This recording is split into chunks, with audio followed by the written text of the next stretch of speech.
పండగైనా సంబరమైనా మీ ప్రతి సెలబ్రేషన్కి only choice Vega jewellers. Exclusive bridal jewellery offers. Shop now. అన్నగారు తమ ప్రసంగం ముగించారు. వారి తర్వాత మా ప్రియ తమ్ముడు కుట్టిపులి, గౌరవనీయులైన హిందూ మత ధర్మాదాయ శాఖకు చెందిన మంత్రి, గడ్డపైన పుట్టిన ముద్దుబిడ్డ శ్రీ రమేష్ గారిని విశేష ప్రసంగం చేయడానికి ప్రేమతో ఆహ్వానిస్తున్నాము.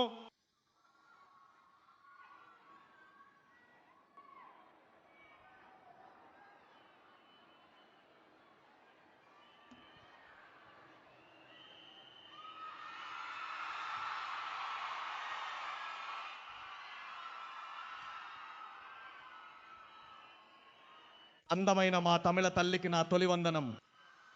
నా ప్రాణ సమానులైన నాయకుడు తలపతి గారికి వందనాలు.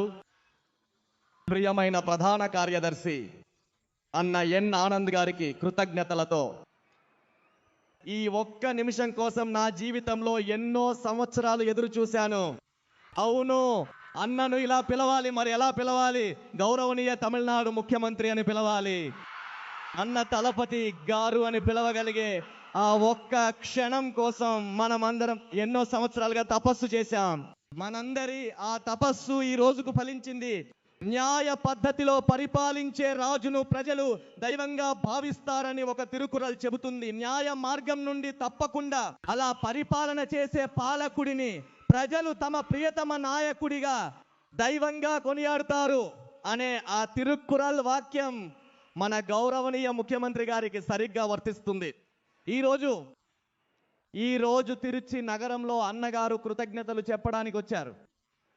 ఇదే తిరుచిని తమ అడ్డ, తమ కోట అని పదే పదే చెప్పుకున్న వాళ్ళందరికీ దానిని కేవలం ఇసుక కోటగా చూపించి దానిని కూడా పడగొట్టి ఈ మలైకోట్టై మహానగరాన్ని మన నాయకుడి కోటగా ఈ రోజు మనం మార్చాము. సాధారణ వ్యక్తులను కూడా అభ్యర్థులుగా నిలబెట్టారు. సామాన్య కుటుంబాలకు చెందిన వారిని అభ్యర్థులుగా నిలబెట్టారు. వీళ్ళందరూ మనల్ని ఎదిరించి గెలవగలరా అని పగటి కలలు కంటూ ఉన్నారు. ఎందుకంటే సామాన్య కుటుంబం నుండి వచ్చిన నన్ను శ్రీరంగం శాసనసభ నియోజకవర్గ అభ్యర్థిగా ప్రకటించారు. ప్రకటించిన వెంటనే ఈ తిరుచికి తామే పెద్దలమని చెప్పుకునే చాలా మంది ఏమన్నారంటే, శ్రీరంగంలో గెలిచిన వారే ప్రభుత్వాన్ని ఏర్పాటు చేయగలరు, అదొక నమ్మకం అంటూ మమ్మల్ని హేళనగా చూశారు. కానీ ఈ సామాన్యుణ్ణి శ్రీరంగంలో గెలిపించి ప్రభుత్వంలో ముఖ్యమంత్రిగా కూర్చోబెట్టిన ఒక గొప్ప నాయకుడు, మన నాయకుడు ఒక్కరే. మీలాగా ఈ స్థానంలో ఉన్న ఎందరో సామాన్యులను ఈ స్థాయికి తీసుకురావడానికి చరిత్రలోనే ఒక నాయకుడు ఉన్నారంటే అది మన నాయకుడు మాత్రమే. వేరే ఏ నాయకుడి వల్ల అది సాధ్యం కాదు. పలు వేదికల మీద అన్న ముందు కూడా చెప్పాను, ప్రచారాల సమయంలో పలు వేదికల మీద కూడా మాట్లాడాను. ఆ ఒక్క విషయాన్ని మాత్రం గుర్తు చేస్తాను.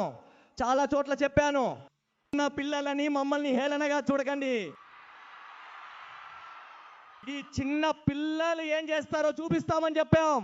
పలు వేదికల మీద నేను మాట్లాడాను, అన్న ముందు మాట్లాడాను. ఇప్పుడు అలాగే చూసే వాళ్ళకి ఇంకొక మాట చెప్పి ఒక ప్రతిజ్ఞ చేసి నేను వెళ్ళిపోతాను.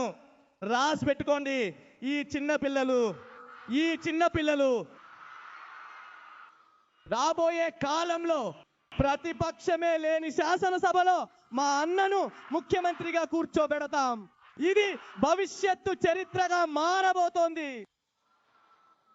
గౌరవనీయ ముఖ్యమంత్రి గారికి నా హృదయపూర్వక ధన్యవాదాలు తెలియజేసుకుంటున్నాను.